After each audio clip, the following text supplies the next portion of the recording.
My name is Ash. I've been in China for the last 6 years. My company, iMix Sourcing Services, helps people import products from China. A lot of our clients are Amazon sellers in the UK and US. Before I came to China, I was importing from China for 6 years. So been in international trade for nearly 12 years now. And because I've been on both sides of the trade, just had learned some valuable lessons, and I'm just trying to make sure that I can help other importers learn from those lessons and not make the same mistakes.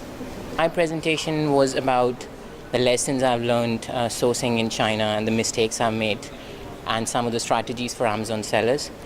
So there were points about some of the common mistakes, like when people are sourcing, not comparing products like for like, not buying insurance, not taking care of compliance issues like what the quality requirements are, and finally to do with not being aware of patent issues. So a lot of the products they're importing in sometimes infringe on patents. So those were like some of the lessons. And then in terms of the advice I shared, number one was the importer has a responsibility for making sure the product is compliant, so they cannot rely on the manufacturer for that. So they need to do their own research. The same goes for patents also.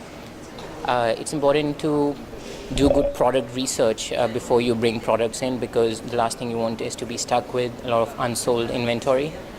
We've recently found a lot of Chinese factories selling on Amazon, and we've even considered like internally having a service for manufacturers where we help them take their products to the UK or US and sell online. So we do the logistics, the marketing, and kind of help them get the most out of Amazon. So from what I have noted, the Amazon sellers selling on Amazon now, they tend to have a feedback rate of about 80%, whereas a lot of the sellers based in the UK or US, they have a feedback rate which is 97, 98% plus. So the biggest mistake I've seen them make is not investing on having quality literature or marketing materials. So I've seen really large factories with a lot of resources, but the product packaging has poor English on that, and that's something which is very easy to fix by hiring a native speaker and getting them to redo your literature. So that's the most common problem by a long way, and I think it's easy to fix. The second issue is a lot of the suppliers are shipping the product from Hong Kong, which means they have a longer delivery time, which also leads to the poor feedback they get. So I think they could utilize FBA more, send the products over to FBA and then get them to do the shipments. That way I think it will help them with the reviews and feedback. And finally, the third point is the customer service. So I really think they should outsource the customer service if they can, and it's very easy to do that. You could just have someone in the Philippines, for example, taking care of the emails and all. So the cost is actually lower than what it would be in China, but you're getting a higher quality of service as opposed to doing it in-house within the factory. So those would be my 3 tips. So I think the first important thing is to make sure that they're really focused on service quality, not only before getting the order, but during the production phase and post-production as well. And I think the second tip, which I've never really understood, but I don't think suppliers push other products enough to buyers. So if you've sold someone a French press, you want to make sure that you're upselling other products that are related to the French press.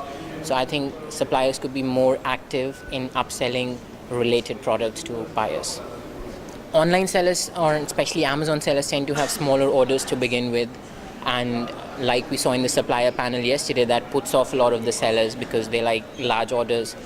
And on top of that, Amazon sellers want more customization in the packaging, in the product, and once again, factories don't always like that.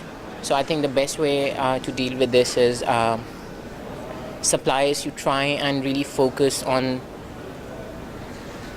the packaging of the product. That's really critical. So Amazon's got very strict packaging requirements. So simple thing like using a 1-layered carton instead of a 3-layer carton can be a problem for an Amazon seller. So really focus on the packaging. They also have specific needs, like they need FN SKU codes on the product, they need labels on the carton, something really simple, but if they can be more aware of the requirements by Amazon, that would be a good thing.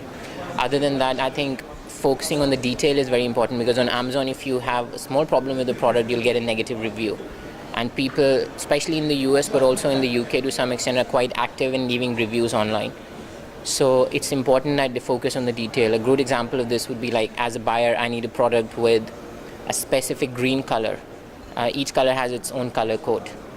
Sometimes suppliers would not have that green color, they might use another green color and they think this is okay and acceptable, but this could be a big problem because that green could be their brand color and it has to be consistent with everything else they have. So I think focusing on that level of detail would really help Amazon sellers.